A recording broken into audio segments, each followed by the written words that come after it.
आपका पेपर है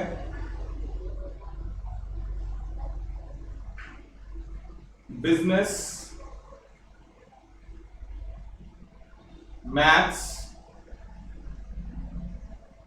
logical reasoning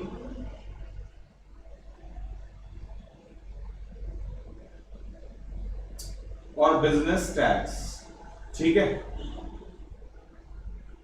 और आपका 40 मार्क्स का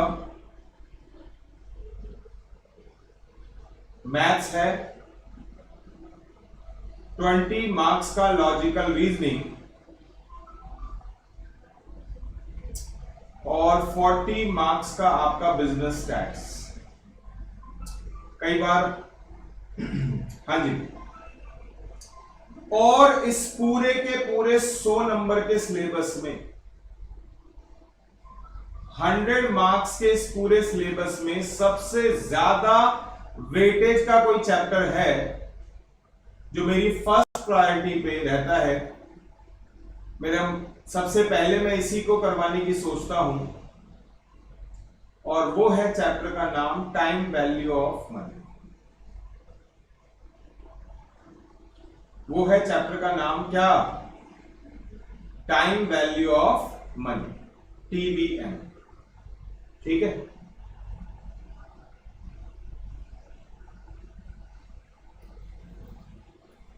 ऑलमोस्ट हो ही गया था बेटा, बचा क्या था? 7, 8, 10 क्वेश्चन थे प्रियांशु, 10 में से मैंने करवाई दिए थे 7, 8। अभी कोई डाउट हो तो क्लास के एंड में पूछ लेना, ठीक है ना। तो टाइम वैल्यू ऑफ मनी हम यहां पे चालू करते हैं, और इस चैप्टर का नाम टाइम वैल्यू ऑफ मनी क्यों रखा गया? इस चैप्टर का नाम टाइम वैल्यू ऑफ मनी इसलिए रखा गया है क्योंकि money has a different value at different point of time. Since money has a different value at different point of time due to the factor interest. तुमने का मतलब बताता हूं, और देखो आपको बताना चाहूंगा एग्जाम्पल के तौर पे, मान लिया मैं किसी से उधार लेता हूं या किसी को उधार देता हूं, कुछ भी मान लो, और आपका एट द रेट ऑफ 10% पे करता हूं, एट द रेट ऑफ 10% पे करता हूं मैं, ठीक है। तो अगर आपका यहां पे 10% पे करता हूं तो इसका मतलब ये हो गया बेटा जी कि आपका यहां पे आपका 1 साल बाद, अगर पूरे 1 साल बाद की बात की जाए, किसकी बात की जाए? पूरे 1 साल बाद की बात की जाए, मैं यहां पे आपका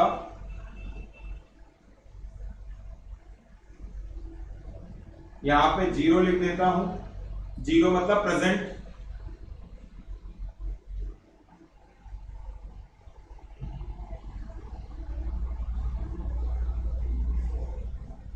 जीरो मतलब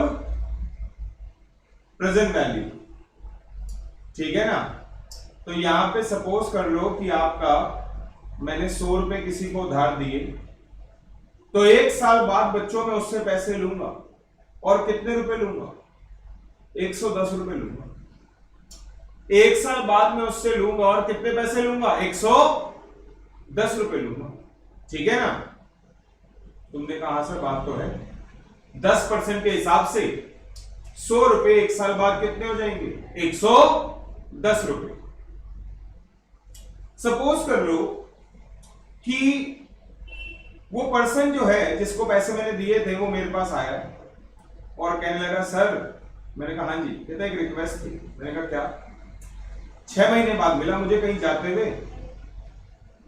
तो मैंने कहा हाँ भाई बता क्या हुआ?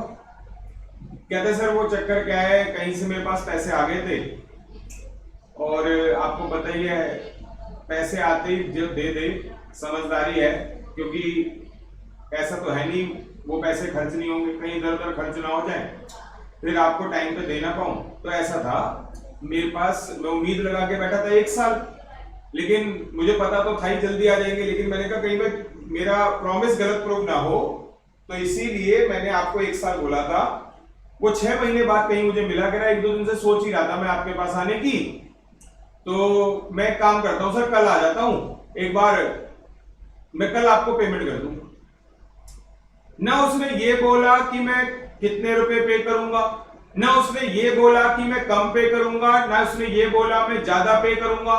तो मैं आपसे पूछना चाहता हूं कि वैसे कल 6 महीने पूरे हो जाएंगे, कल वो मेरे पास आने वाला है, तो अल्टीमेटली वो क्या एक्सपेक्ट करते हो आप? मुझे अब कितने पैसे देगा? 110 रुपए देगा, 110 से भी ज्यादा देगा, 110 से कम देगा।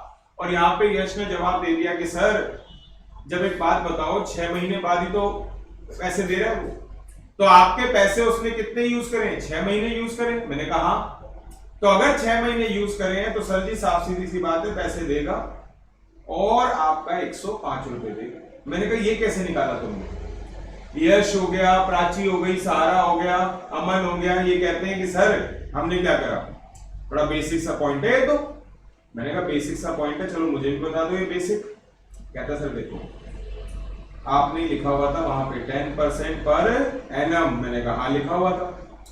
तो सर आपका तो सिर्फ 6 महीने ही पैसा यूज हुआ है, तो 6 महीने कितने साल होते हैं? 6/12 होते हैं ना। मैंने कहा तो आप कहते हैं यूज करके देख लो कितना आ गया, 5% आ गया।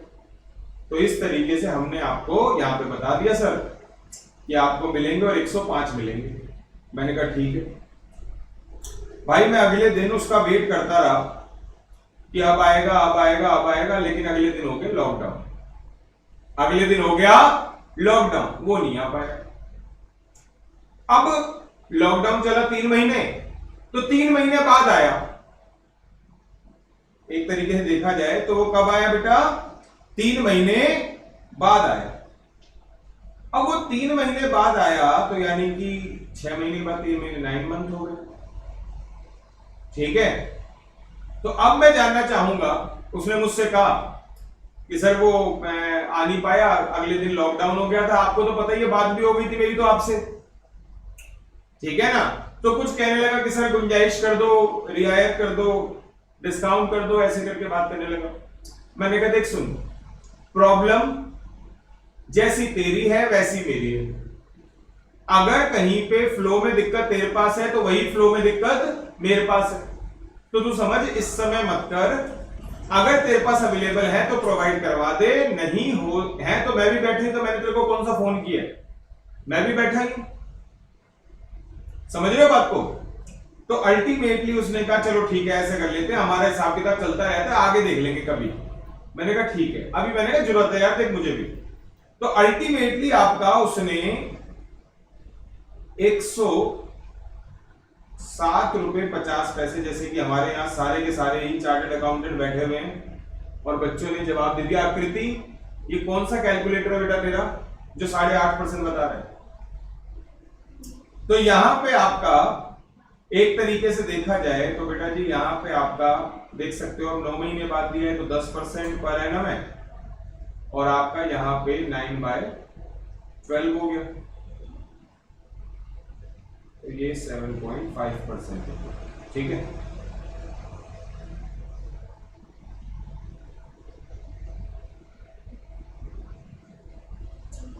अच्छा सपोज कर लो, ये सारी कहानियां तो बना रहा हूं अपने पॉइंट को जस्टिफाई करने के लिए, किसी भी चीज को कैसे भी मॉडिफाई कर दे रहा हूं। मान लिया वो 3 महीने बाद आ जाता, तो बताओ अब कितने पैसे देके जाता? अगर 3 महीने बाद आ जाता तो कितने पैसे देके जाता? जल्दी से बताओ भाई।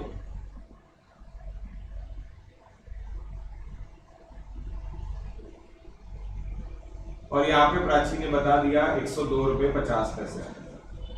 दोस्तों इधर देखो सुनो, इधर देखो सुनो सभी, बिल्कुल ठीक है। धीरज, सुभाष, 100 रुपए की वैल्यू 3 महीने बाद अलग है, दिख रहा है आपको? 6 महीने बाद अलग है, 9 महीने बाद अलग है, 1 साल बाद अलग है। और अगर मान लिया मैंने तो अभी 3 महीने, 6 महीने, 9 महीने और 1 साल ही करा था, क्योंकि जिससे कि कैलकुलेशन आसानी से हो सके। अगर यही मान लिया 4 महीने बाद होता, 5 महीने बाद होता, 8 महीने, 9 महीने, हर टाइम पे, हर दिन के, अगर मान लिया बड़ा अमाउंट हो, करोड़ों में हो, जैसा कि होता है, बहुत बड़ी बड़ी मार्केट है, चांदी चौक जैसी मार्केट है, वहां पे दिन के हिसाब से भी ब्याज लगता है। तो बेटा जी मैं तो कह रहा हूं कि आपका ईच एंड एवरी मोमेंट, ठीक है ना, आपका मनी की वैल्यू क्या होती रहती है, चेंज होती रहती है। तो देख लो 100 रुपए 3 महीने बाद कितने हैं, 102 रुपए 50 पैसे। 6 महीने बाद कितने, 105 रुपए। 9 महीने बाद 107 रुपए 50 पैसे और 12 महीने बाद 110 रुपए। तो मैंने यही बात बोली थी, since money has different value at different point of time, since money has different value at different point of time due to the factor interest. Since money has a different value at different point of time due to the factor interest, इसीलिए इस chapter का नाम कुछ और नहीं बल्कि क्या रखा गया, time value of money. Time value of money. बताओ क्लियर हुई बात या नहीं, फटाफट से बताओ क्लियर हुई बात या नहीं।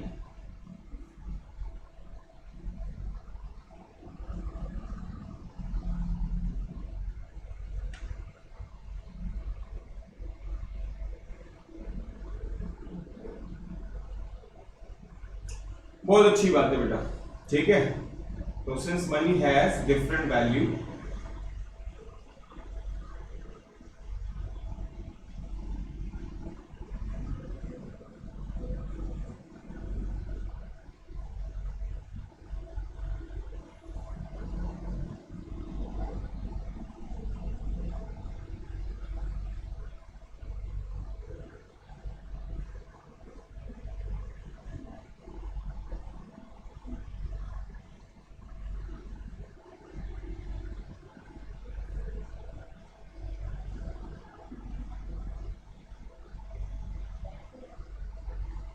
Due to the factor interest, ठीक है बेटा।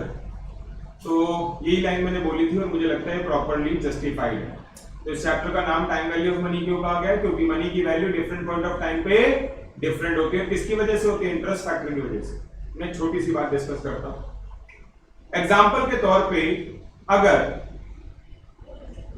आप लोग समझ लो कि कोई आर्टिकलशिप कर रहे हो, कोई इंटर्नशिप कर रहे हो आप, अब आपको पता तो है इस समय पे सारे के सारे पब्लिक ट्रांसपोर्ट बहुत अच्छे तो चल नहीं रहे। तुमने कहा हाँ बात तो है ही। तो अगर सारे के सारे पब्लिक ट्रांसपोर्ट आपका अच्छे तरीके से चल नहीं रहे, अब सपोज कर लो तुम्हारे को कोई आर्टिकलशिप या इंटर्नशिप करनी है, तुम्हारे घर में किसी और को करनी है। मैं कहता हूं तुम्हारी छोड़ो, तुम तो चलो अभी पढ़ाई कर रहे हो, किसी और को करनी है। तो हुआ क्या कि उस भी घर के उस मेंबर ने आपके पेरेंट्स से, जो आपका ब्रदर हो सकता है, जो आपकी सिस्टर हो सकती है, उन्होंने पेरेंट्स से कहा जी ऐसा है कि मुझे आर्टिकलशिप या इंटर्नशिप जो भी कर रहे हैं वो, उसमें मुझे पैसे मिलेंगे 12,000 रुपये महीने। हालांकि बहुत कम है, ज्यादा तो नहीं है, लेकिन उन्होंने कहा ये 12,000 भी कम मिलेंगे जब हम जाके काम करेंगे। तो चक्कर के आने जाने में दिक्कत होगी, पब्लिक ट्रांसपोर्ट के पे डिपेंड नहीं रह सकते हम इस समय पे। मेट्रो वेट्रो कुछ नहीं चल रही है, बसेस में भी आपको पता ही है थोड़ा सा रिस्क वाली बात भी है, और रिस्क उठा के भी लोग जा रहे हैं, लेकिन फिर भी मैं कह रहा हूँ कि तब भी इनकन्वीनियंस बहुत ज्यादा है। पेरेंट्स को बात समझ में आ गई, उन्होंने उसी समय कहा कि भाई ऐसा है, जो भी आपको स्कूटी बाइक कार की बात नहीं करते, अब 12,000 रुपये कमाने के लिए पता चला 20,000 रुपये थोड़ी महीने पे खर्च करेंगे, तो बाइक या स्कूटी की बात कर दी गई कि भाई जो आपका मन करे वो ले। चलिए जी सपोज कर लो आपने 80,000 रुपए की एक स्कूटी डिसाइड करी, आजकल इतने की आती है, इससे कम तो नहीं आती मुझे जहां तक उम्मीद है। तो 80,000 रुपए की आपका स्कूटी डिसाइड करी। अब तुम्हारा जो भी ब्रदर या सिस्टर जिन्होंने वो स्कूटी खरीदी है, वो क्या कर रहे हैं, आपका 10,000 रुपए आपको 8 महीने में आपके पेरेंट्स को वापस कर दें। उन्होंने कहा भाई देखो ऐसा है, पेरेंट्स ने भी किसी अच्छे टाइम के लिए जोड़ रखे हैं, ठीक है ना, कहीं पे जरूरत पड़े तो फिर दिक्कत आएगी, तो उन्होंने आपका 10,000 रुपए करके वापस पकड़ा दिए आपके पेरेंट्स को। उन्होंने भाई सिंपल सी बात है, बाहर से फाइनेंस करवाएंगे, तो घर वालों ने कह दिया कि इससे अच्छा पता चला जितने का हम अपने बैंक अकाउंट में 80,000 पड़े होंगे उतने का तो ब्याज आएगा नहीं, जितने का ब्याज तुम दे दोगे। तो उन्होंने ये कहा कि एक ही बात है, आप हमें वापस कर देना। लेकिन जब घर वाली बात आई तो बेटा जी इंटरेस्ट की बात कोई आई नहीं, बस आपके पेरेंट्स को आपके ब्रदर या सिस्टर ने 10-10 हजार रुपए करके 8 महीने में वापस दे दिए पैसे। कितने दे दिए? 80,000। लिए कितने थे? 80,000। तो यहां तो मनी की वैल्यू चेंज नहीं हुई, यहां तो मनी की वैल्यू चेंज नहीं हुई। आज भी 80,000 लिए थे और 10 महीनों में दिए हैं 8,000 करके दिए हैं, तब भी कितने दिए? 80,000। तो वहां पे क्यों नहीं मनी की वैल्यू चेंज हुई? क्योंकि वहां पे एक फैक्टर एप्लीकेबल नहीं था। कौन सा फैक्टर? इंटरेस्ट। एक फैक्टर एप्लीकेबल नहीं था। कौन सा फैक्टर? इंटरेस्ट। तो यहां पे मैं बोलूंगा that money has a different value at different point of time due to the factor interest. Interest की वजह से आपका, मैं कहूंगा कि आपका डिफरेंट वैल्यू होती है। अगर इंटरेस्ट हटा दिया जाए तो फिर मनी की वैल्यू अपने आप थोड़ी वैल्यू। 1 लाख रुपए आपने अपने घर के अलमीरा में रख दिए, 6 महीने बाद देखोगे, काउंट करे, यार एक आध नोट तो एक्स्ट्रा मिल जाए, हो जाएगा क्या? ऐसा नहीं, 6 महीने बाद भी 1 लाख ही रहेंगे। चलिए समझ में आ चुकी है आपको बात, और अब आगे देखते हैं। तो ये बात मैंने आपको यहां पे समझाई। अब जरा देखिए, अब इंटरेस्ट की बात से शुरू करते हैं। अब इंटरेस्ट तो आपको बता दिया। अब इंटरेस्ट जो है वो भी आप सबको पता है, 2 कैटेगरी में।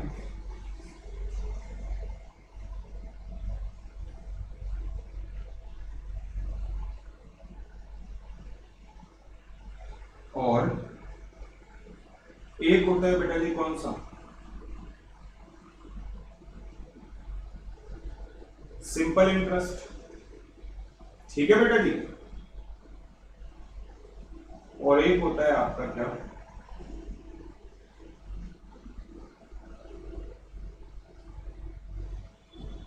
और एक होता है कंपाउंड इंटरेस्ट। एक होता है सिंपल इंटरेस्ट और एक होता है कंपाउंड इंटरेस्ट। फर्क पता है? जरा फटाफट से बताओ, 1 मिनट दीजिएगा मुझे, जरा फटाफट से बताना। सिंपल इंटरेस्ट और कंपाउंड इंटरेस्ट का फर्क मेंशन करो, चैट बॉक्स में मेंशन करो।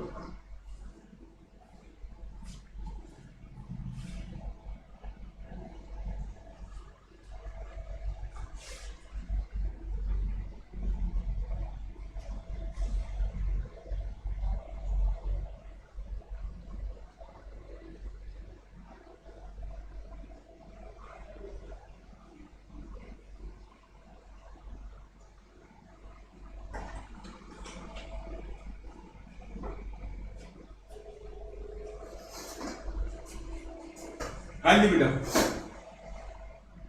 जरा बताएं फटाफट से, difference between simple interest and compound interest. तो देखो यहां पे अगर बात करें, शुरुआत कर लेते हैं यार। और देखो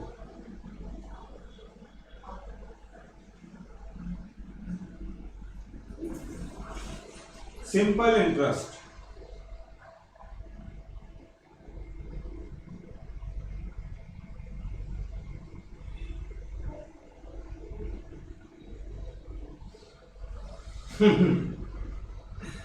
प्रियांशु का जवाब सुन लो, कह रहा है simple interest is quick and easy. Yes,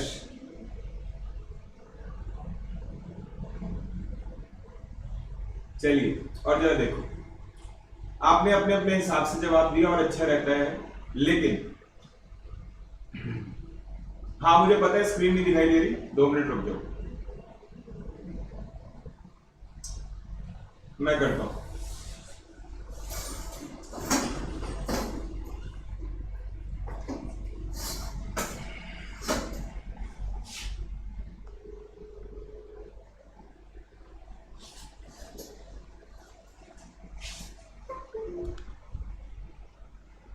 हाँ जी, तो यहाँ पे सिंपल इंटरेस्ट का मैं लिख रहा हूं। अब आपका ये वो बच्चे हैं प्रियांशु, जो नहीं होता कि मम्मी ने कहा था पेपर छोड़ के नहीं आना, घुमा फिरा के कुछ भी लिख दो। जैसे simple interest is simple but compound interest is difficult. Difference ही तो पूछा था आपने, बता दिया। Simple interest is simple but compound interest is difficult. ठीक है क्या? और देखो मैं यहाँ पे विदाउट वेस्टिंग का टाइम मेंशन करता हूं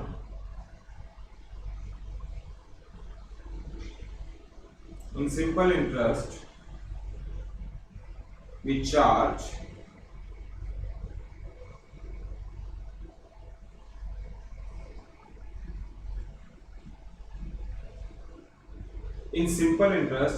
interest only on principal।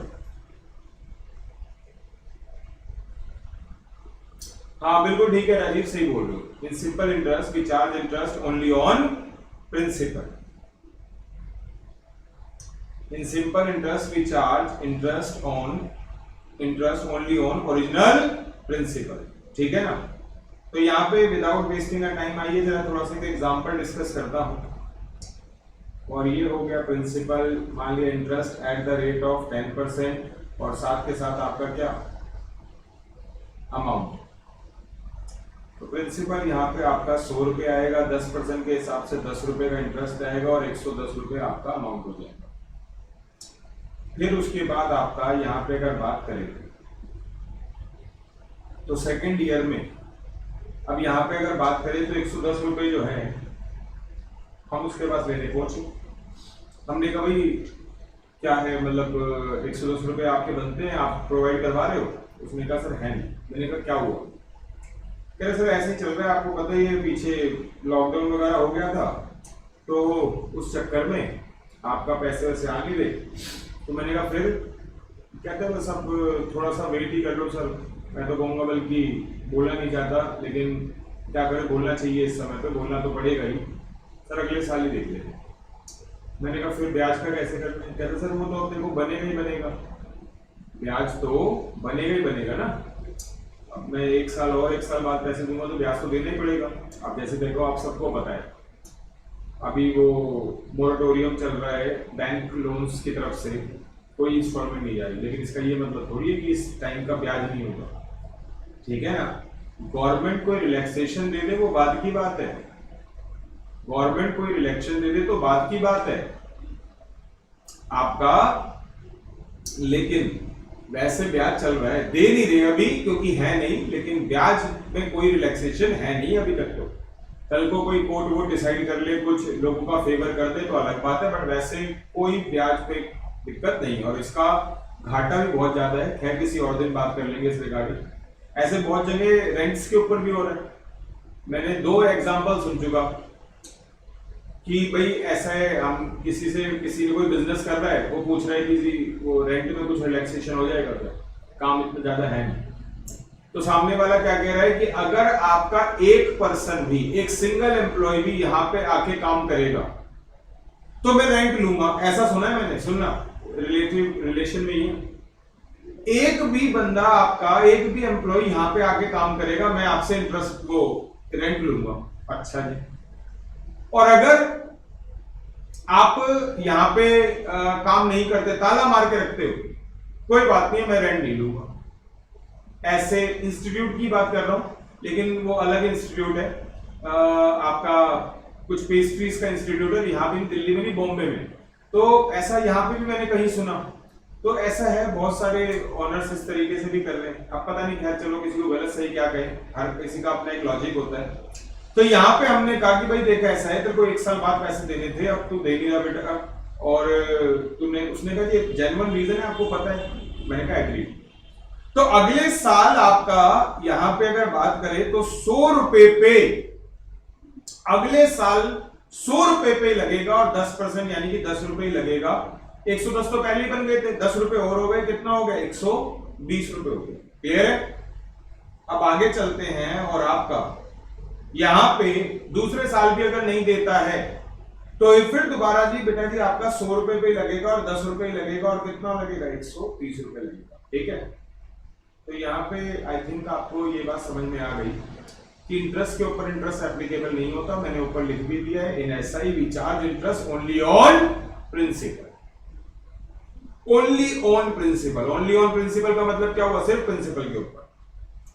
बल्कि मैं आपको बताऊं, एक और नॉन पर्सन है, कजन में से ही है, उसका काम ही यही है और आपका इसी एरिया के आसपास, आपके एरिया के आसपास का ही काम है। तो ना उसने मुझे मतलब एक दिन मैं ऐसे पूछ रहा था, उसने किसी पर्सन को ना थोड़ा सा बड़ी हार्श लैंग्वेज यूज करके, ठीक है ना, बोला कि भाई ऐसा ब्याज के पैसे तो देने पड़ेंगे, हाल फिलहाल नहीं, बहुत पहले की बात है कभी। तो मैंने कहा भाई इतना हार्श होकर बोलने की क्या जरूरत है, उसका काम ही सिंपल इंटरेस्ट है। सिंपल इंटरेस्ट बेटा वैसे तो चलता ही नहीं, ये जो लोकल एरिया में जो प्राइवेट फाइनेंसर होते हैं बस वही यूज करते हैं, बाकी कोई भी ऐसी एजेंसी जो RBI reserve bank of India की गाइडलाइंस को फॉलो करता हो, सिंपल इंटरेस्ट एप्लीकेबल ही नहीं होता, ठीक है ना। वो लोकल एरिया के प्राइवेट फाइनेंसर लोग जो होते हैं, जो कई बार सही बताऊं let it be very true, लोगों की मजबूरी का फायदा उठाने वाली बात है, लेकिन पहुंचा भी रहे फायदा, इसलिए फायदा उठा भी रहे। ब्याज बहुत ज्यादा होता है ना बेटा, सिंपल इंटरेस्ट लेते हैं और ब्याज बहुत ज्यादा लेते हैं, और लिटरली सिंपल इंटरेस्ट देते हैं, ब्याज पे ब्याज वो भी नहीं देते, पहले से ही बहुत ज्यादा ले रहे हैं ब्याज, तो वो कहते हैं सर ब्याज पे भी ब्याज अगर लेने लग गए सामने वाला कभी दे ही नहीं पाएगा। आप समझो ना, वो लेते हैं महीने का 10%, बैंक लेता है साल का 15%, महीने का 10% समझ में आती है, साल का कितना हुआ 120% और उससे भी ज्यादा। खैर अभी तो ज्यादा डिटेल में जा नहीं सकता क्योंकि आपको बात बताई नहीं है। तो वो कभी भी कंपाउंड इंटरेस्ट नहीं लेते क्योंकि वो पहले से इंटरेस्ट इतना ज्यादा लेते हैं, कहते हैं अगर हमने कंपाउंड इंटरेस्ट लगाना शुरू कर दिया सामने वाला, बस मैं कुछ बोल नहीं सकता, कह रहा कुछ गलत ही काम कर लेगा, और गलत काम कर लेगा तो भाई उसका तो जो बिगड़ेगा ही बिगड़ेगा, मेरा और बिगड़ेगा, पैसे भी गए और जब ब्याज आ रहा था वो भी गया। मैंने कहा अच्छा भाई, मैं सुनता रहा उसकी बात, कई कई जगह पे इनह्यूमन जैसी बातें लगी, लेकिन भैया सिंपल सी बात है, हर किसी का काम होता है, तो किसी को ज्यादा गलत सही क्या कहे। तो अल्टीमेटली उसने, जब मैंने बताया ना बड़ी हार्श लैंग्वेज बोला, उसने उसी पर्सन ने फिर 10 जो भी ब्याज के पैसे थे कहीं से अरेंज करे और ब्याज के पैसे अरेंज करके उसको प्रोवाइड करे, ब्याज के पैसे अरेंज करके उसको प्रोवाइड करे कि भाई ये ले 10 रुपए तेरे हो गए ब्याज पे। तो उसने कहा भाई मैं ब्याज नहीं छोड़ता, मुझसे बोला, मेरा जो कजन ब्रदर है उसने बोला मैं ब्याज नहीं छोड़ता। तो मैंने कहा क्यों नहीं छोड़ता, तो पता है उसका जवाब क्या था, सुनना, कहता है सर इसलिए नहीं छोड़ता क्योंकि लोगों की आदत खराब हो जाती है। हो सकता है जब उसने कभी काम शुरू किया हो या उसको किसी ने सिखाया हो तो उसने यही कहा हो कि भाई ब्याज कभी मत छोड़िए भाई, ऐसे सिखा के बेचते ना लोग, अब बड़े जो है छोटों को सिखाते हैं, जैसे कुछ बहुत सारे लोग हैं वो कहते हैं ना, हाँ राजीव कह रहे पापी पेट का सवाल है, जैसे कई बार क्या होता है कुछ लोग कहते हैं रिश्तेदारी में बिजनेस मत करो, कभी भी देख लेना, कितनी बार भी देख लो, रिश्तेदारी में बिजनेस करने से क्या होगा, लेटर और सूनर एक्सपीरियंस बेकार ही होगा। तो वही वाली बात है, ऐसे ही लोग अपने को सिखा के बेचते हैं, अपने से छोटे को, अपने जूनियर को कि भाई ऐसा ब्याज मत छोड़िए। तो उसने मेरे को रीजन जो दिया, सुनना मैं रीजन क्या दिया, कहता मैं ब्याज नहीं छोड़ता। मैंने कहा क्यों नहीं छोड़ता, कहता आदत खराब हो जाती है लोगों की, इस महीने में हाँ ना कर दूंगा, अगले महीने फिर परेशान करेगा, फिर उससे अगले महीने फिर परेशान करेगा। उसने मुझे ये जवाब दिया। लेकिन लॉजिकली देखा जाए, वो तो चलो एक बिजनेस के हिसाब से सोच रहे हैं, अरे भाई हम तो पढ़े लिखे लोग हैं, हम तो हर बात को कैलकुलेशन के एंगल से देखेंगे। मैंने कहा 110 रुपए में मैं अगर छोड़ भी देता हूं पूरे के पूरे पैसे, 1 रुपया लेके नहीं जाता, तो मुझे बताओ ना, ये अगले साल मुझे ब्याज मिल रहा है, अरे 110 पे मिल रहा है, 100 रुपए पे मिल रहा है, 100 रुपए पे मिल रहा है। तो जिस 10 रुपए, जो 10 रुपए मुझे आगे कमा के नहीं दे रहा, क्या बोला, जो 10 रुपए मुझे आगे कमा के नहीं दे रहा, उसे छोड़ने का फायदा नहीं है। अगर यहीं से इस इंसान से 10 रुपए लो, क्या बोला, इस इंसान से 10 रुपए लो और वही 10 रुपए किसी और जरूरत जिसको पड़ रही हो, क्योंकि मेरा काम ही यही है, उसको दे दो। तो बेटा तुम सबको पता है कि अगर ऐसा भी करते हैं तो आपका 10 रुपए का 10% यानी कि 1 रुपए, अरे वही 10 रुपए 1 रुपए तो कमा के देगा अगले साल। लेकिन इसके पास छोड़ने की अगर बात करूं तो कोई फायदा ही नहीं है, क्योंकि अगले साल भी मिलना है और मुझे तो 100 पे ही मिलना है। तो मुझे समझ में आ गया कि मेरे कजन ब्रदर ने जो ये बात बोली कि मैं पैसा छोड़ता नहीं हूं, मतलब ब्याज नहीं छोड़ता, तो उसके पीछे का रीजन सिंपल सा यही है कि वो कह रहा है कि उसको किसी के, उसके बड़े ने सिखाया होगा कि भाई आपका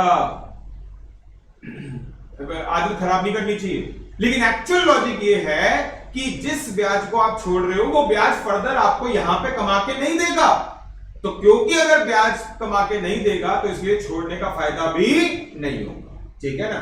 तो इसीलिए कई बार प्राइवेट फाइनेंशियल लोग जो होते हैं, दो बातें बता दी आपको, ज्यादा रेट ऑफ इंटरेस्ट लेते हैं इसलिए कंपाउंड इंटरेस्ट नहीं लेते, भाई साहब दे ही नहीं पाएगा, ठीक है ना। और मैं ज्यादा वर्ड बोल नहीं पाऊंगा, जो मैंने बोलना था वो बोल दिया आपको, तो इसीलिए वो कंपाउंड इंटरेस्ट लगाते नहीं। और दूसरा आप यार सोच के तो देखो, 10% पर मंथ का मतलब समझते हो साल का कितना होता है, 120%। और 120% मैंने वही बोला था, बीच में भी रुक गया था, मैं ज्यादा डिटेल में भी जा नहीं सकता क्योंकि पूरी नॉलेज दी नहीं है। कल कोई अगर वो 120% भी कुल मिला के 150% पहुंचता है, समझ लो 150% का मतलब, अगर ऐसे किसी इंसान से आपने 1 लाख रुपए उधार ले लिए तो 1 साल में 1.5 लाख रुपए तो ब्याज भरना पड़ेगा, और वो 1 लाख रुपए जो लिए थे वो अलग, यानी कि 1 के 2.5 लाख देने पड़ेंगे, वो भी सिर्फ 1 साल। अच्छा, और तुमने कहा सर और बैंक में पता कितने देने पड़ेंगे, 1 लाख के बदले में 1,15,000, 1,18,000, ठीक है। तो आई थिंक आप फर्क समझ गए ना। तो तुमने कहा सर फिर तो कभी लेने नहीं चाहिए ऐसे लोगों से, बेटा लोन कभी शॉप में थोड़ी लिया जाता है? कि राजीव कह रहे हैं सर आज वैसे देखो कल से ना मौसम अच्छा हो रहा है, मैंने कहा हाँ तो आइए चलो सर लोन लेने चलते हैं। अबे लोन कभी मजबूरी में लिया जाता है बेटा, उस समय दिमाग काम नहीं करता, पैसों वाली बात नहीं आती, उस समय बस मजबूरी में इंसान ले लेता है, ठीक है। तो चलिएगा आपका यहां पे आगे चलते हैं, और ये बात मैंने आपको समझा दी, और मैं यहां पे लिखना चाहूंगा बल्कि point,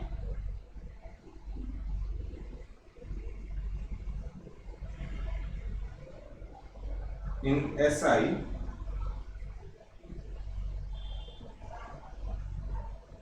principal and interest of every year remains same. Principal and interest of every year remain same. Simple interest में हर साल का प्रिंसिपल और हर साल का इंटरेस्ट कैसा होता है, सेम। और यही वो वजह है कि इसका फॉर्मूला इस तरीके का होता है। और जरा देखो,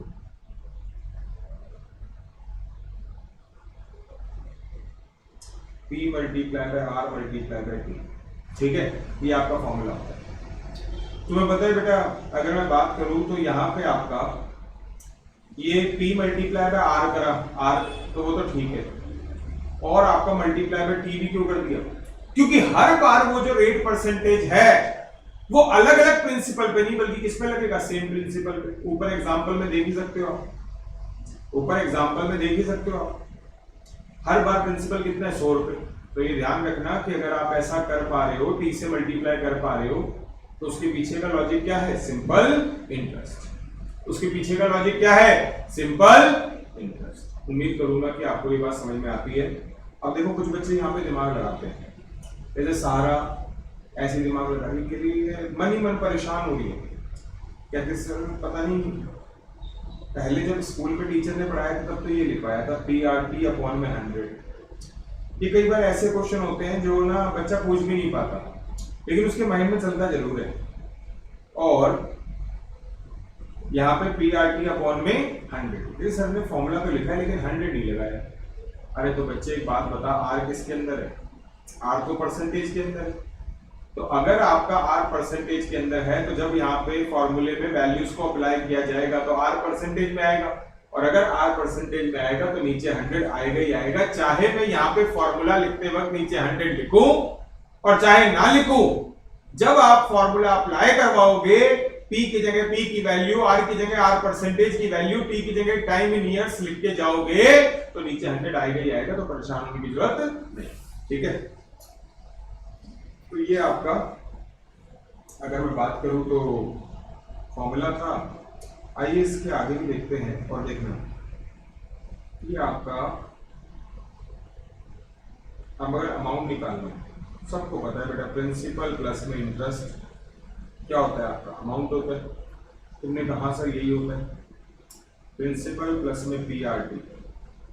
हाँ जी सर, तो amount is equals to P अगर कॉमन लिया जाए तो 1 plus RT।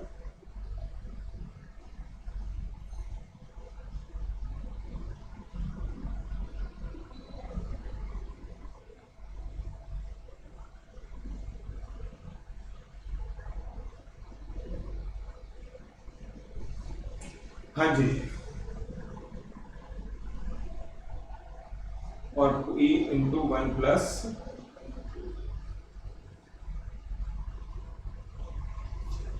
P equal to 1 plus R T, ये आपका फॉर्मूला बन गया।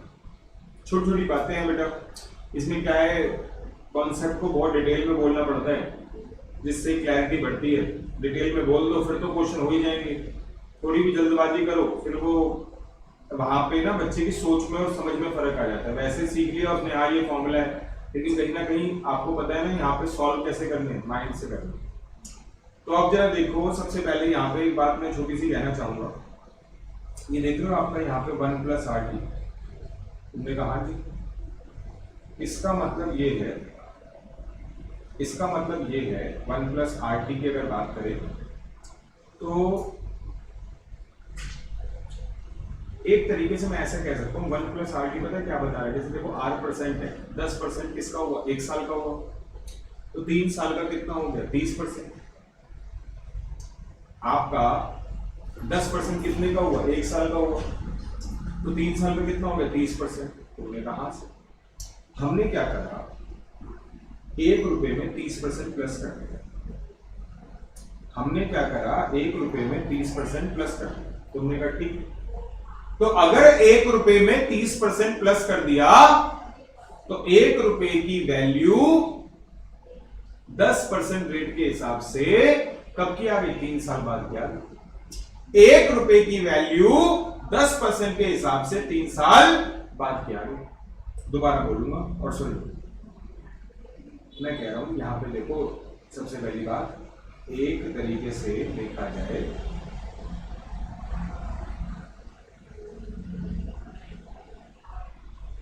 हाँ जी, ये आप देखो कि 10% 3 बार लगाए ना आपने, आप चाहते तो कितने रुपए आया, 30 रुपए आया।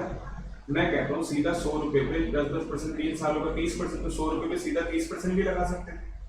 मैं कहा लगा सकते तो 100 रुपए पे सीधा 30%, कितने रुपए हो जाता, 30 रुपए हो जाता। हाँ जी, तो ये ऐसा सिंपल इंटरेस्ट में कर सकते हैं, क्योंकि हर बार का 10% किस पे लगता है, ओरिजिनल प्रिंसिपल पे लगता है। एक बात तो ये। हाँ जी, अच्छा दूसरी बात मैं ये कह रहा था आपको कि यहाँ पे जो मैंने ब्लू से अंडरलाइन करा है, हाईलाइट करा है, सॉरी, 1 प्लस आर टी, तो मैं कह रहा हूँ ये 1 प्लस आर टी पता है क्या बता रहा है, 1 रुपए की वैल्यू R% के हिसाब से 3 साल बाद की। 1 रुपए की वैल्यू R% के हिसाब से 3 साल बाद की। देखो जैसे मैं आगे मैं यहाँ पे ऐसे जाऊंगा, यहाँ पे लिख देता हूँ मैं, ये देखो 1 लिखा, प्लस में 10% कर दिया और मल्टीप्लाई में 3 कर दिया। अंदर की वैल्यू कर रहा हूँ, बाहर में भी लिख ही नहीं रहा है ना। तो एक तरीके से आप सबको पता है 10% बिंदु 3 कितना हो गया, 30% हो गया, और आपका यहाँ पे 1.30 हो गया, है ना। तो यानी कि आज के 1 रुपए की वैल्यू 10% के हिसाब से 3 साल बाद कितनी हो गई, 1 रुपए 30 पैसे हो गई। आज के 1 रुपए की वैल्यू 10% के हिसाब से 3 साल बाद कितनी हो गई, 1 रुपए 30 पैसे हो गई। तुमने कहा सर हो गई, तो 1 रुपए 30 पैसे हो गई। मान लिया किसी ने कहा सर मैंने तो 500 रुपए लगाए थे, बेटा तो एक काम कर, तो 500 से मल्टीप्लाई कर दे, तो 500 रुपए की वैल्यू 10% के हिसाब से कब आ जाएगी, 3 साल बाद।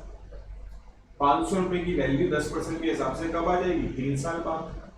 किसी ने कहा सर मैंने तो 7,000 रुपए लगाए थे, तो बेटा मैंने कहा तो यहाँ पे 7,000 लिख दे, 7,000 से मल्टीप्लाई कर दे, तो 7,000 की वैल्यू आ जाएगी 10% के हिसाब से कब, 3 साल बाद।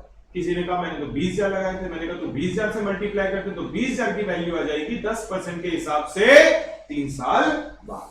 तो यहाँ पे कहीं ना कहीं मैंने इस बात को क्या बोला कि आपका 1 प्लस आर टी का मतलब क्या है, 1 रुपए की वैल्यू R% ब्याज पे T इयर्स बाद, ठीक है ना। तो मैं हर बात को मैथमेटिकली नहीं दिमाग में बैठाना है, इसका पैसों में मतलब क्या है, दिमाग में ये बैठाना है कि इसका पैसों में मतलब क्या है। तो जरा फटाफट से काम करो, मुझे रिप्लाई करो भैया कि जो मैंने बोला इतनी देर से वो समझ में आई बात या नहीं।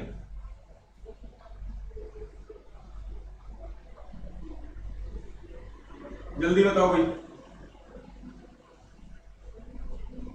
चलिए अच्छी बात है, बहुत बढ़िया। आइए अब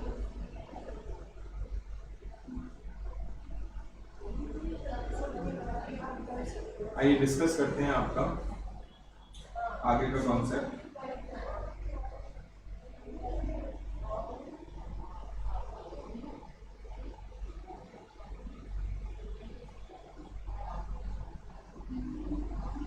कंपाउंड इंटरेस्ट। कंपाउंड इंटरेस्ट की अगर बात करें, CI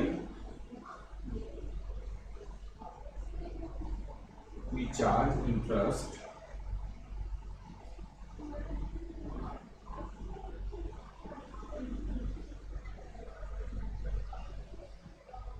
on principal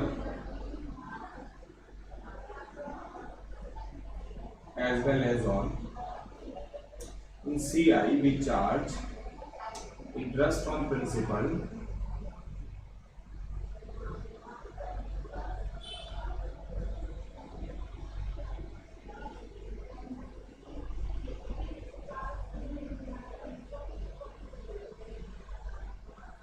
as well as on accrued interest.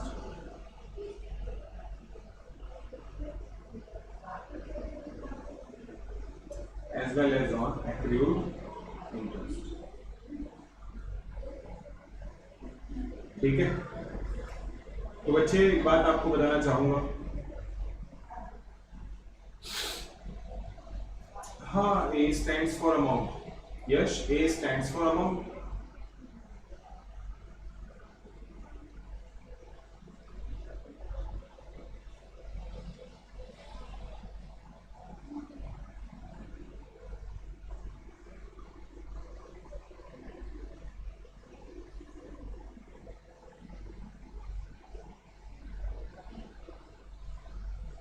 हाँ जी,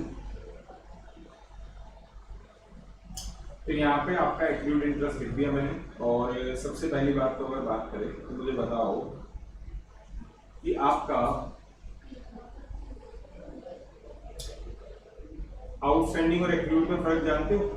आउटस्टैंडिंग का मतलब होता है वो एक्सपेंसेस जो कि ड्यू हो चुका है लेकिन पे नहीं हुआ, और एक्रूड का मतलब होता है वो इनकम जो कि ड्यू हो चुकी है लेकिन रिसीव नहीं हुई, अर्न हो चुकी है लेकिन रिसीव नहीं हुई। तो अर्न बट नॉट रिसीव के लिए वर्ड क्या लगाते हैं? एक्रूड। और ड्यू बट नॉट पेड के लिए क्या लगाते हैं? Outstanding. Earn but not received के लिए क्या लगाते हैं? एक्रूड। और आपका ड्यू बट नॉट पेड के लिए क्या लगाते हैं? आउटस्टैंडिंग। आउटस्टैंडिंग हमेशा एक्सपेंसेस के साथ लगता है, एक्रूड हमेशा इनकम के साथ लगता है।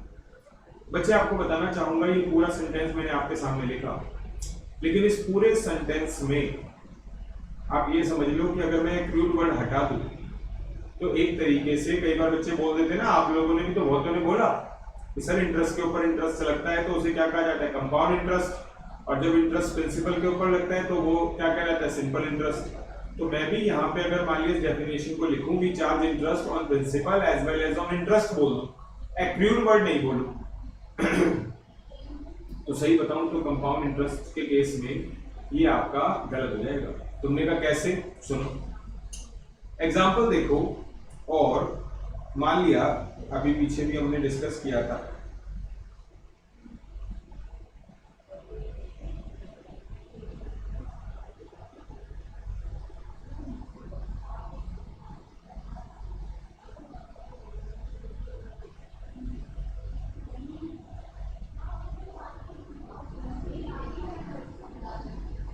हाँ जी, अब हम 110 रुपए लेने के लिए पहुंचे उधार, जैसे कि पहले वाले एग्जांपल की बात कर रहा हूं, पर इतना सा फर्क है कि इस बार आपका जो रेट ऑफ इंटरेस्ट रखा है वो आपका क्या रखा है? कंपाउंड रखा है। तो यहां पे आपका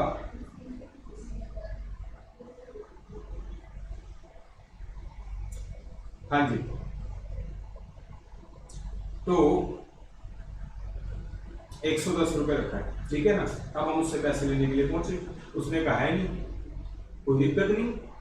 जहां पे कंपाउंड इंटरेस्ट होता है, अगर आप बैंक के पास आज आपकी किस्त ड्यू है और बैंक का फोन आता है आपके पास कि सर वो पेमेंट रहती थी, आपने बोल दिया नहीं है, कोई बात नहीं, ऐसा नहीं है कि बिल्कुल हाई तो वो मच जाएगी और वो कहेंगे नहीं हम तो अभी आ रहे हैं और ये करेंगे, पुलिस बुला के लाएंगे, कुछ नहीं होगा ऐसा। ऐसा सब कुछ हो सकता है, लेकिन तब होगा जब बैंक को ये ऐसा फीलिंग आने लगे कि आप देना ही नहीं चाहते पैसे।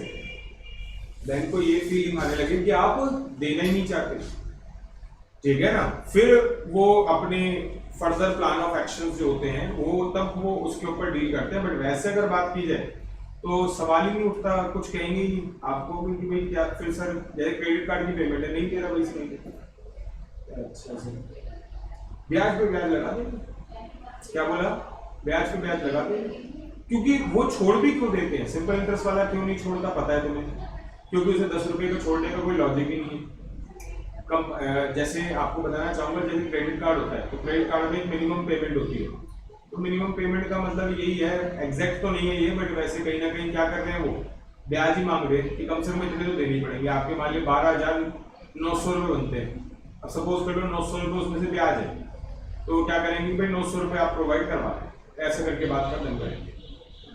या कुछ और भी होता होगा अलग अलग बैंकों का, लेकिन वैसे अगर बात की जाए तो अगर तुमने वो भी मना कर दिया तो कोई दिक्कत नहीं, अब वो 12,900 रुपये की दोबारा और ब्याज लगा देंगे। तो जितने भी बैंक वाले या आरबीआई की गाइडलाइंस वाले होते हैं वो सारे के सारे क्या करते हैं, आपका कंपाउंड इंटरेस्ट के साथ चलते हैं। और क्यों चलते हैं आपको बताइए, क्योंकि इंटरेस्ट पे इंटरेस्ट वहां पे एप्लीकेबल होता है। लेकिन सपोज कर लो कि अगर मान लीजिए मैं कहता हूं कि कोई पर्सन है जिससे हम कंपाउंड इंटरेस्ट चार्ज कर रहे हैं और 100 रुपए के 110 रुपए बन गए, और कब बन गए, 1 साल बाद बन गए। क्या बन गए, 1 साल बाद बन गए। अब हमने क्या करा कि भाई ऐसा है 10 रुपए उससे 10 रुपए उससे ले लिए, 110 रुपए जिसमें बनते हैं 10 रुपए उससे ले लिया। ड्यू अमाउंट कितना रहेगा सबको पता है, 100 रुपए रहेगा। तो अगर ड्यू अमाउंट 100 रुपए रह गया तो इसका मतलब ये हो गया कि अब अगली बार तुम मुझे बताओ 110 पे लगाओगे या 100 पे लगाओगे, सेकंड ईयर में 110 पे लगाओगे 100 पे लगाओगे, जल्दी बताओ। सेकंड ईयर में 110 पे लगाओगे 100 पे लगाओगे, 100 पे ही लगाओगे। तो मुझे आप एक बात बता दो, यानी कि इसका मतलब क्या हुआ, इंटरेस्ट पे इंटरेस्ट कहां लगा रहे हो आप। ये देखो अमन कह रहा है 110, अब 110 पे भाई कैसे लगाएगा, जब तेरे पैसे ही वो बोलेगा जिस पर्सन से कि भाई तू 110 रुपए लेके थे, तेरे बनते थे, तुमने कहा हाँ जी बनते थे, 110 रुपए में से 10 रुपए भाई मैंने आपके दे तो दिए थे, तो ड्यू अमाउंट कितना बचा था, 100 रुपए। तो ड्यू अमाउंट अगर 100 रुपए बचा था तो 110 पे कैसे लग जाएगा ब्याज। तो उसने कहा कि हाँ सर चलो समझ में आती है। तो मैं वही बात कह रहा हूं कि आप, अमन ने बोल दिया कि सर 110 पे लगेगा, मैंने कहा क्यों लगेगा, कहते क्योंकि आपने कहा था इंटरेस्ट पे इंटरेस्ट। अरे इंटरेस्ट पे इंटरेस्ट तुम बताओ ना, प्रैक्टिकल लाइफ में कोई मान जाएगा क्या ऐसे, नहीं मानेगा। तो यानी कि वही मैंने, यही बात मैंने उठानी भी चाहिए थी और इसीलिए इतनी लंबी चौड़ी डिस्कशन भी कर रहा हूं कि भाई आपका अगर एक्रूड इंटरेस्ट नहीं है, अगर इंटरेस्ट एक्रूड नहीं है, अगर आपने इंटरेस्ट रिसीव कर लिया, अगर इंटरेस्ट रिसीव कर लिया तो फिर तो बेटा बात ही खत्म हो गई। अगर इंटरेस्ट रिसीव कर लिया फिर तो बात ही खत्म हो गई, इंटरेस्ट पे इंटरेस्ट की बात खत्म ही हो गई फिर तो। एग्रीड इस बात से। तो कंपाउंड इंटरेस्ट का एग्जिस्टेंस ही तब है, कंपाउंड इंटरेस्ट का एग्जिस्टेंस ही तब है जब इंटरेस्ट कैसा हो, एक्रूड हो। जब इंटरेस्ट कैसा हो, एक्रूड हो, अर्न्ड हो लेकिन रिसीव्ड ना, अर्न्ड हो लेकिन रिसीव्ड ना, ठीक है। खैर यहां पे तो मैंने वही बोला कि कभी भी ध्यान रखना बच्चों कि आपका इसमें पॉसिबल ही नहीं है बेटा। तुमने कहा फिर क्या, बस अपना 110 रुपए हो गया, 110 रुपए का 10% कितना, 11 रुपए हो गया। 110 तो पहले से था, 11 रुपए और जुड़े 121 रुपए हो गया। फिर आपका यहाँ पे 121 हो गया और 12.10 हो गया, तो बेटा जी 10% के हिसाब से 133.10 हो गया। और यहाँ पे एक दो पॉइंट लिख लेते हैं। देखो पहला पॉइंट है, if principal rate and time are same, if principal rate and time are same, then compound interest will always be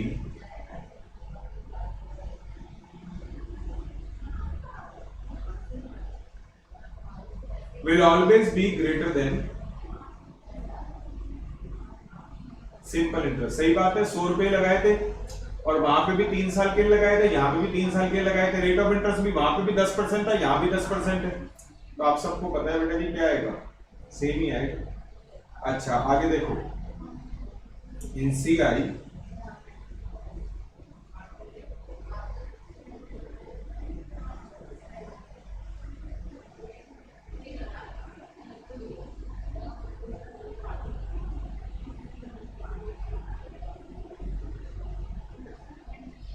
CI amount of every year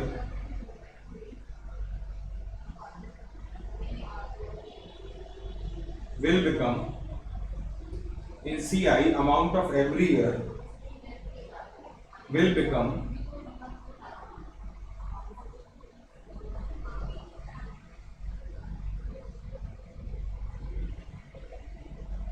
principal of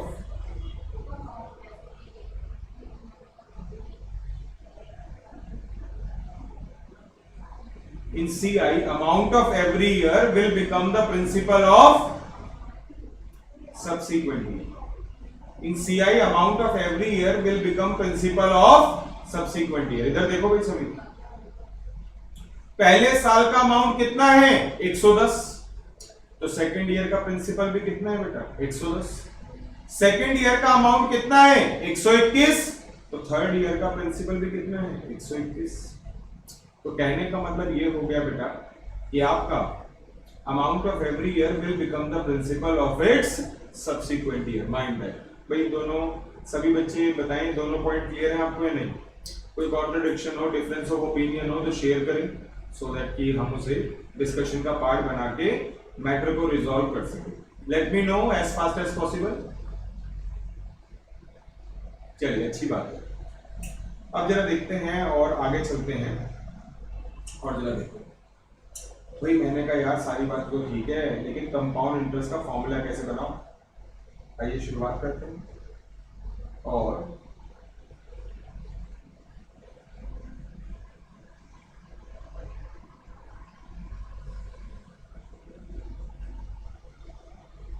compound amount बनाते हैं formula, ठीक है। अब देखो मैंने कहा भाई यहाँ पे आपका अगर देखा जाए तो प्रिंसिपल है प्लस में कंपाउंड इंटरेस्ट है। अब कंपाउंड इंटरेस्ट के नाम पे P multiply by R%। T तो मल्टीप्लाई कर नहीं सकता, पता है तुम लोगों को, क्योंकि आपका T इसलिए मल्टीप्लाई नहीं कर सकते क्योंकि यहाँ पे R% लगता है हर बार सेम प्रिंसिपल पे नहीं बल्कि अलग अलग प्रिंसिपल पे लगता है। हर बार सेम प्रिंसिपल पे नहीं बल्कि अलग अलग प्रिंसिपल पे लगता है। आप देख सकते हो ना यार, ये देखो 100 रुपए लगा पहले साल, अगले साल प्रिंसिपल 110, उससे अगले साल 100, ठीक है।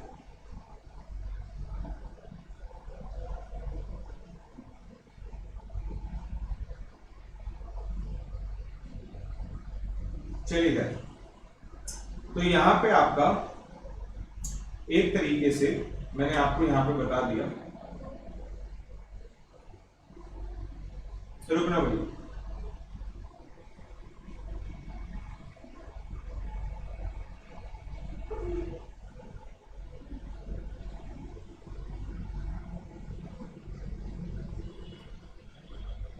हाँ जी एक मिनट रुकना बेटा।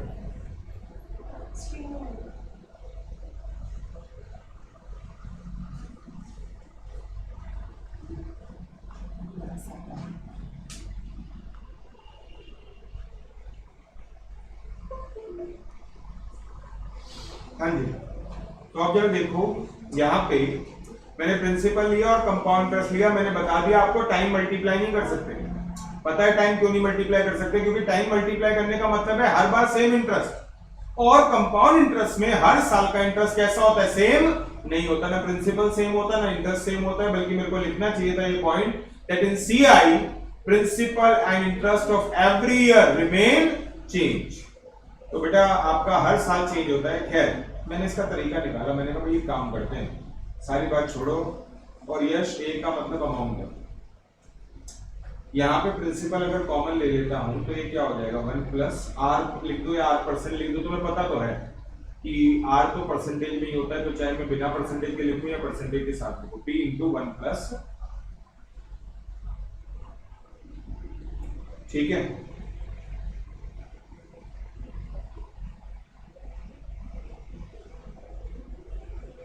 तो यहाँ पे p इंटू 1 प्लस आर, ये मैंने लगा दिया, एक साल का अमाउंट निकाल दिया। एक देखो प्रिंसिपल लिख दिया और एक साल का ब्याज लिख दिया, है ना।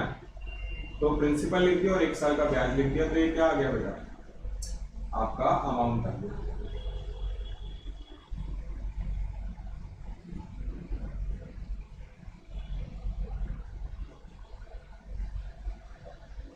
अच्छा मैं ये कह रहा था आपको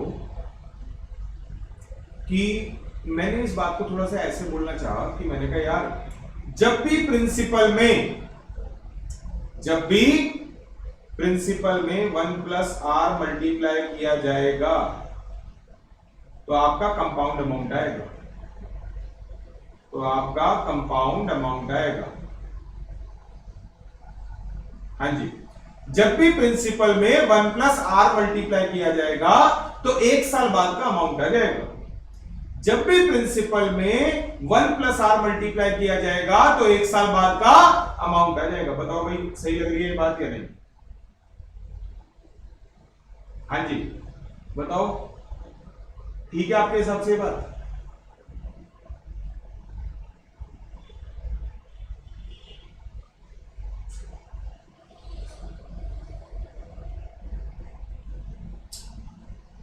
हाँ जी फटाफट से रिप्लाई करो भाई, वेट कर रहा हूं। प्रिंसिपल में 1 प्लस आर मल्टीप्लाई कर दो तो आपका अमाउंट आ जाएगा। मैंने तो ये निकाल दिया, मतलब कैसे बना 1 प्लस आर वो आपको पता है, लेकिन मैंने इस लाइन को, इसी बात को ऐसे बोल दिया। चलिए ठीक है, एग्री करते हैं आप लोग। अब मैं कह रहा था ये तो अमाउंट आ गया कितने का, फर्स्ट ईयर का, तुमने कहा अब सेकेंड ईयर का अमाउंट निकालते हैं। तो सेकेंड ईयर के अमाउंट में मैंने तो सीख लिया भैया, 1 प्लस आर मल्टीप्लाई करूंगा, 1 प्लस आर मल्टीप्लाई करूंगा और क्या निकालूंगा, अमाउंट निकालूंगा। हाँ सर ऐसे ही करना, 1 प्लस आर मल्टीप्लाई करना। तो मैंने कहा प्रिंसिपल तो बताओ। तुम सबको पता है बच्चों कि आपका जो पहले साल का, एक मिनट, हाँ जो पहले साल का आपका अमाउंट होता है वो सेकेंड ईयर के लिए प्रिंसिपल, जो सेकेंड ईयर का अमाउंट होता है वो थर्ड ईयर के लिए प्रिंसिपल। तो इसका मतलब ये हो गया कि आपका, जैसे कि यहाँ पे धीरज ने बोल भी दिया और बिल्कुल सही बात है बेटा, दिस इज द पॉइंट, कि आपका यहाँ पे जो पहले साल का अमाउंट था वो दूसरे साल के लिए क्या बन जाएगा, प्रिंसिपल। तो प्रिंसिपल रखा और प्रिंसिपल के अंदर क्या मल्टीप्लाई कर दिया बेटा, 1 प्लस आर मल्टीप्लाई कर दिया, जो कि आपके साथ सामने बोल भी दिया था मैंने, ठीक है ना। तो ऐसा करने से क्या आ जाएगा, अमाउंट आएगा, और अमाउंट आफ्टर सेकेंड ईयर। अच्छा इससे आगे चलते हैं। और भाई मैंने कहा थर्ड ईयर का अमाउंट कैसे निकालें, मैंने कहा मैंने तो बस इतनी बात समझ में आई है भाई, मेरे को नहीं ज्यादा कुछ आ रहा, मुझे तो बस ये बात समझ में आ रही है कि जो भी प्रिंसिपल होगा 1 प्लस आर का मल्टीप्लिकेशन उसमें होगा। तो अगर मल्टीप्लिकेशन 1 प्लस आर का होगा तो भैया मैंने कहा कि कैसे करूँगा, प्रिंसिपल क्या है। तो प्रिंसिपल बेटा जी समझ में आ गया, और आपका जो सेकेंड ईयर का अमाउंट होगा वो थर्ड ईयर के लिए क्या होगा, प्रिंसिपल होगा। देख चुके हो तुम, अभी थोड़ी देर पहले ही करा था आपने। और ऐसा करने से फिर क्या आएगा, p इंटू 1 प्लस आर की पावर कितना, क्यूब आएगा। तो इस तरीके से बेटा जी आपका यहाँ पे मुझे समझ में आ गया। सुन लो, फाइनल लिख रहा हूँ मैं, और जरा देख लीजिएगा कि कंपाउंड अमाउंट पूछा था ना आपसे, तो इसका मतलब ये हुआ कि मैं यहाँ पे फॉर्मूला बना सकता हूँ कि जब भी अमाउंट निकाला जाएगा प्रिंसिपल में 1 प्लस आर की पावर किसको, एन को मल्टीप्लाई किया जाएगा। प्रिंसिपल में आर 1 प्लस आर की पावर एन को क्या करा जाएगा, मल्टीप्लाई किया जाएगा। ठीक है, मुझे उम्मीद है कि आपको ये क्लियर होगी। उम्मीद है आप सभी को ये बात क्लियर हो गई होगी। फटाफट से रिप्लाई करें सो दैट फिर मैं इसकी आगे की बात बताऊं। जल्दी बताओ भाई।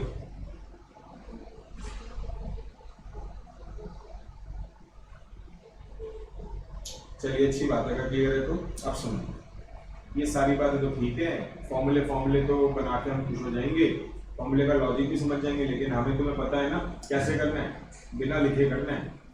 तो आइए जरा देखिएगा और सुनो। पहले तो सबसे पहली बात मैं ये करूं, CVF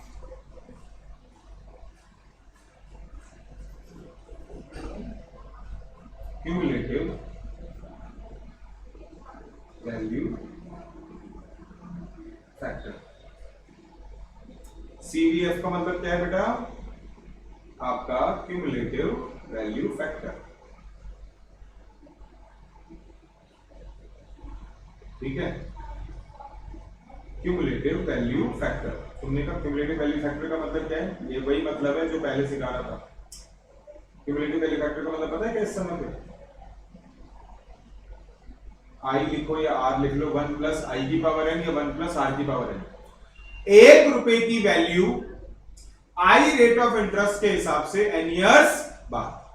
1 रुपए की value I rate of interest के हिसाब से कब, एन ईयर्स बाद। ठीक है, ये मतलब है। तो अब जरा देखो इसका, इस हिसाब से अगर देखा जाए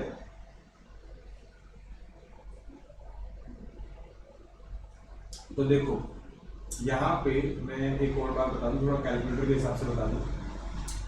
अच्छा, इस बातों को तो डिस्कस कर लेंगे, चलो पहले कुछ छोटी छोटी बातें लें।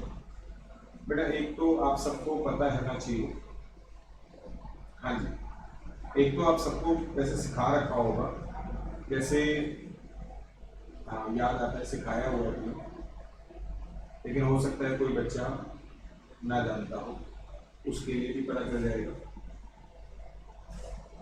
कैलकुलेटर निकाल लो, चलो कितने में लिख रहा हूं, सब कैलकुलेटर निकाल लो जो जो देख रहे हैं।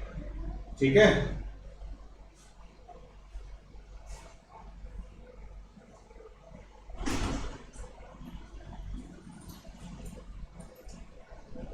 हाँ जी, सभी बच्चे कैलकुलेटर पे लिखेंगे और सभी बच्चे कैलकुलेटर पे लिखेंगे 2, उसके बाद प्रेस करेंगे डिवाइड, उसके बाद इक्वल टू,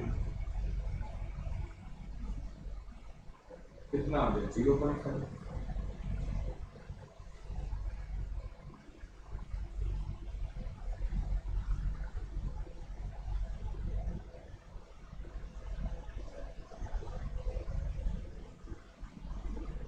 हाँ जी, मैंने बोला 2, उसके बाद डिवाइड का साइन दबाना, उसके बाद इक्वल टू 0.5। अगला देख लो 3 डिवाइड इक्वल टू, ठीक है ना, जैसी करोगे वैल्यू आएगी कितनी 0.33। कितनी वैल्यू आएगी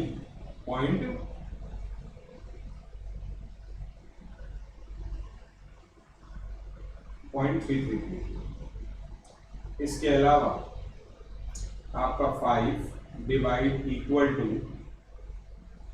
और आपका वैल्यू कितनी आएगी 0.20। वेरीफाई कर लो भाई, मैं तो कुछ कह ही नहीं रहा, आप लोग खुद वेरीफाई कर लो, ठीक है ना।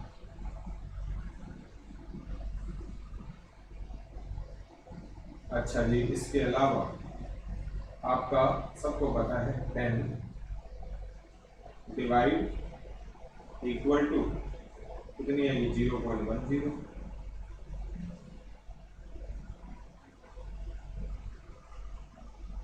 तो यहाँ पे आपका,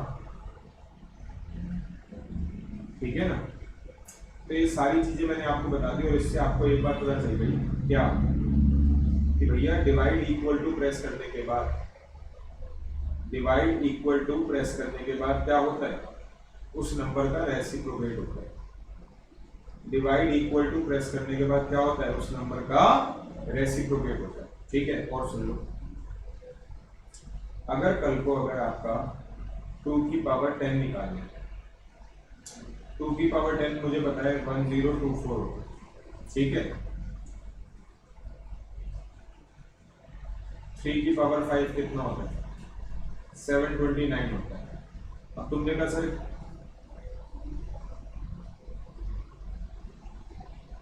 यश वो कैलकुलेटर का फर्क हो सकता है, कैलकुलेटर की फर्क की वजह से तेरा होगा। तू मैं एक बात बताऊं यश, तेरे को अगर करना ही है तो तरीका बताया तो देख, जैसे मेरी बात सुन, 2 लिख, 2 लिखा, उसके बाद डिवाइड ना एक बार नहीं बल्कि 2 बार दबाइए।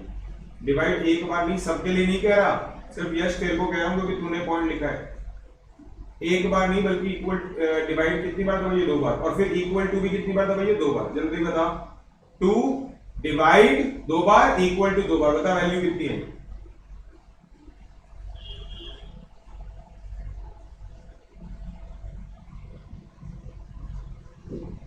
हाँ प्रियांशु, तभी तो, ठीक है ना, तो वो तेरे में थोड़ा सा रहेगा। तू नॉर्मल कैलकुलेटर ले लियो, मैं दिखा दूंगा नॉर्मल कैलकुलेटर। अभी जो मेरे सामने कैलकुलेटर रखा है वो नहीं दिखाना चाहता, नॉर्मल कैलकुलेटर दिखाना चाहता हूँ। सब वैसा ही लेना, जिससे कि ये दिक्कत जो आज यश को आई है वो बाकियों किसी को नहीं है। ठीक है, और ये तो अगली क्लास से सब कैलकुलेटर लेके बैठे हैं, क्योंकि बिना कैलकुलेटर के बात ही नहीं बनेगी अगली क्लास से। अच्छा यहाँ देखो, ये 2 की पावर 10 कैसे निकालेंगे, 2 लिखा, फिर उसके बाद आपका मल्टीप्लाई का साइन दबाया। ठीक है, और उसके बाद आपका इक्वल टू तब तक प्रेस करते रहना। 2 लिखा, उसके बाद आपका इक्वल टू 2 लिखा, मल्टीप्लाई का साइन दबाया, और आपका फिर उसके बाद इक्वल टू को बार बार प्रेस करा। उसके बाद आपका इक्वल टू को बार बार क्या करा, बार बार प्रेस किया।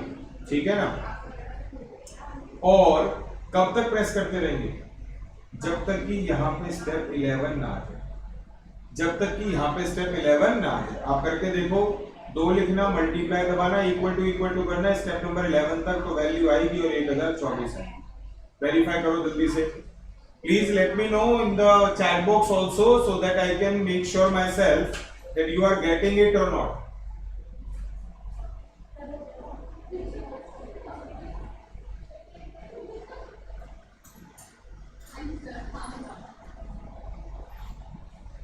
हाँ जी, उसके बाद आपका यहाँ पे 3 लिया, मल्टीप्लाई का साइन दबाया, उसके बाद इक्वल टू का साइन दबाया, और तब तक प्रेस करते रहेंगे जब तक कि आपका यहाँ पे स्टेप में कितना ना आ जाए, 6 ना आ जाए। इक्वल टू प्रेस करेंगे हैं, तो इक्वल टू प्रेस करेंगे, तो इसका मतलब क्या हुआ, इक्वल टू प्रेस करेंगे जब तक कि स्टेप नंबर 6 ना आ जाए। और वैल्यू पता कितनी आएगी, मैं बता रहा हूं, 729 है।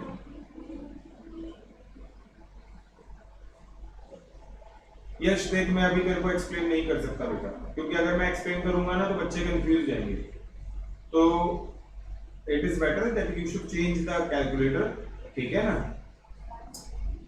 तो अब जरा देखिए, यहाँ पे आपका अगर मैं बात करूं बेटा, तो एज यू कैन सी मैंने यहाँ पे आपको बता दिया। बाकी बच्चे वेरीफाई तो करो जल्दी से। सहारा, प्रियांशु, एवरीवन काइंडली रिप्लाई भाई कि ये हो रहा है तुमसे, नहीं हो रहा। ओके प्रियांशी, ओके आकृति, प्रियांशु, ठीक है, ठीक है, डन। ठीक है, तो यहाँ पे यश मैं अभी बता नहीं सकता, और रीजन यही है कि आपको बताई दिया रीजन तो है। फिलहाल आगे चलते हैं, और आपका अब तुम्हें पावर निकालनी आ गई ना। अच्छा, पावर निकालनी आ गई, और कुछ सिखाना है अभी तो इधर रुकते हैं, यहीं पे बात कर रहा था। हाँ, एक बस आज के लिए लास्ट कॉन्सेप्ट और बता रहा हूँ, फिर उसके बाद नेक्स्ट क्लास में डिस्कस करेंगे हम।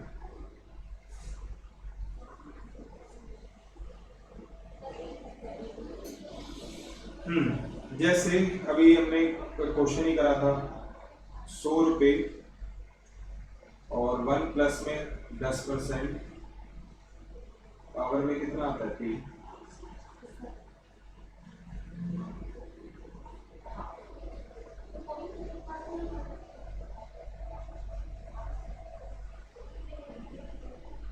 तो यहां पे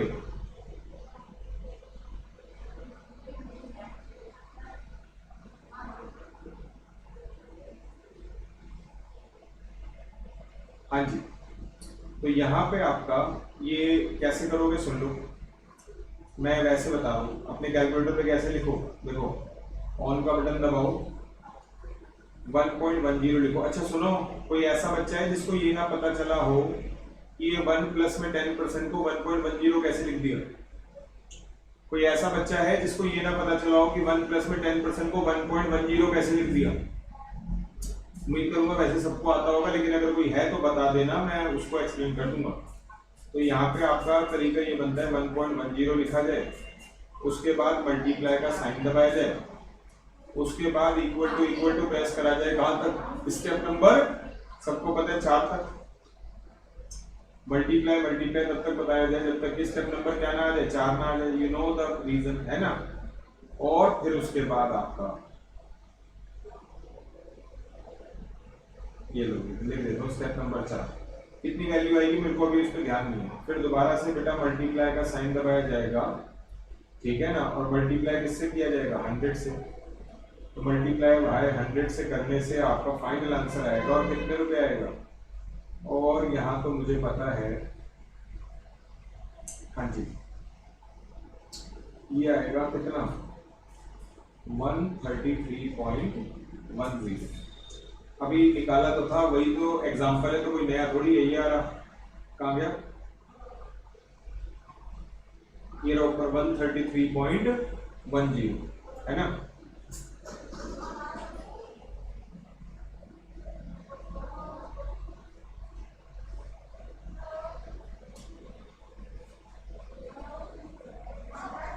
चलिए, तो यहाँ पे आपका 133.10 आ गया। तुमने कहा से?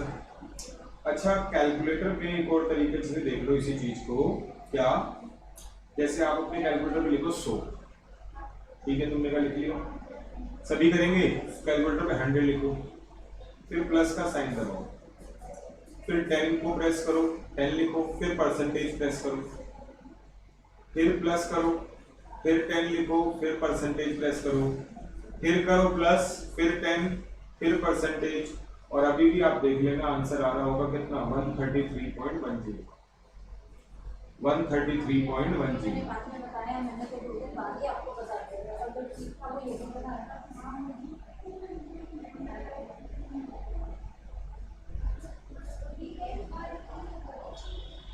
ठीक है ना। आप देख लेना, करके देख लेना। लेकिन वैसे एक बात बताऊं, देखो मैथमेटिकली इक्वल नहीं है। मैथमेटिकली पता है क्या बनना चाहिए?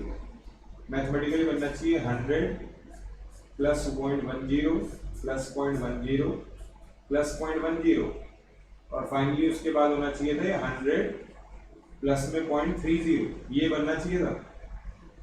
समझ रहे हो बात को?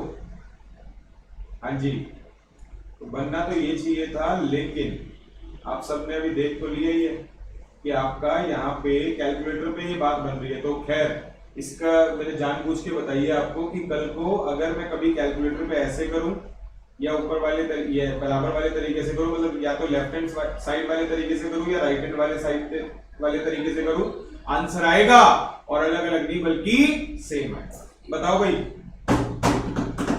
क्लियर है?